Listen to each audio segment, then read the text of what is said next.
మనకు సుబుద్ధినిచ్చిన దేవుని స్తోత్రములుడు మనం చదువుకునే వాక్యం సమూయేలు మొదటి గ్రంథం 18 అధ్యాయం 5 నుంచి 9 వరకు. దావీదు సౌలు తనను పంపిన చోటకెళ్ళను పోయి సుబుద్ధి కలిగి పని చేసుకుని వచ్చెను గనుక సౌలు యోధుల మీద అతను నియమించెను. జనులందరి దృష్టికిని సౌలు సేవకుల దృష్టికిని దావీదు అనుకూలుడై ఉండెను. దావీదు ఫిలిష్తీయుని హతం చేసి తిరిగి వచ్చినప్పుడు స్త్రీలు ఇశ్రాయేలు ఊళ్ళన్నిటిలో నుండి తంబురాలతోనూ సంభ్రమముతోనూ వాయిద్యములతోనూ పాడుచు నాట్యమాడుచు రాజైన సౌలును ఎదుర్కొనుటకై వచ్చిరి. ఆ స్త్రీలు గాన ప్రతిగానములు చేయుచు వాయించుచు సౌలు 1000 కొలదియు దావీదు 10,000 కొలదియు శత్రువులను హతం చేసిరనిరి.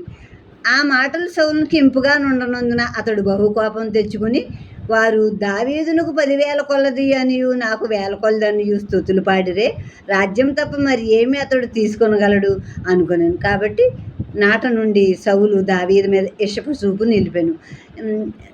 ఇప్పుడు సౌలు దగ్గర దావీదు ఉన్నాడు. సౌలు ఏ పని పురమాయించినా ఆ పని సుబుద్ధి కలిగి చెప్పిన పని చెప్పినట్టు చక్కగా చేసుకొస్తున్నాడు. ఇప్పుడు తన దగ్గరున్న సైన్యంలో యోధుల మీద నాయకుడిగా దావీదుని పెట్టాడు సౌలు. సౌలు సేవకుల దృష్టికి, ఆ జనుల దృష్టికి దావీదు అనుకూలుడై ఉన్నాడు అని రాస్తుంది ఇక్కడ.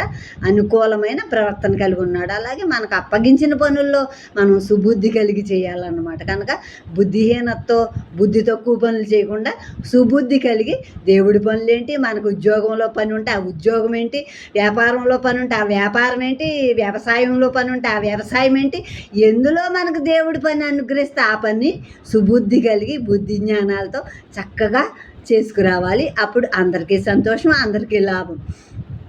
ఇప్పుడు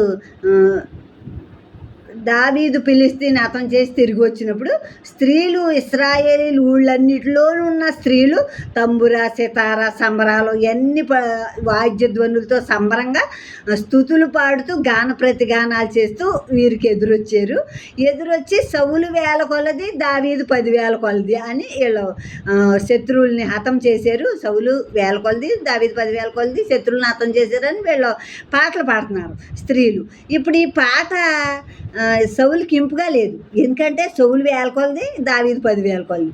అది ఇంపుగా లేక అతను అనుకుంటున్నాడు, వీళ్ళు స్త్రీలు నేను 1000 కొలది దావీదు 10,000 కొలది అని స్తుతులు పాడుతున్నారే, రాజ్యం తప్ప ఏం తీసుకోగలడు ఈ దావీదు నా దగ్గర నుంచి అని అప్పటి నుంచి దావీదు మీద సౌలుకి అసూయ వచ్చేసి విషపు చూపు నిలిపాడంట. అంటే దావీదు అంటే ఇంకా ఇష్టం లేనివాడిగా విషపు చూపు నిలిపాడని ఉంది కనుక అది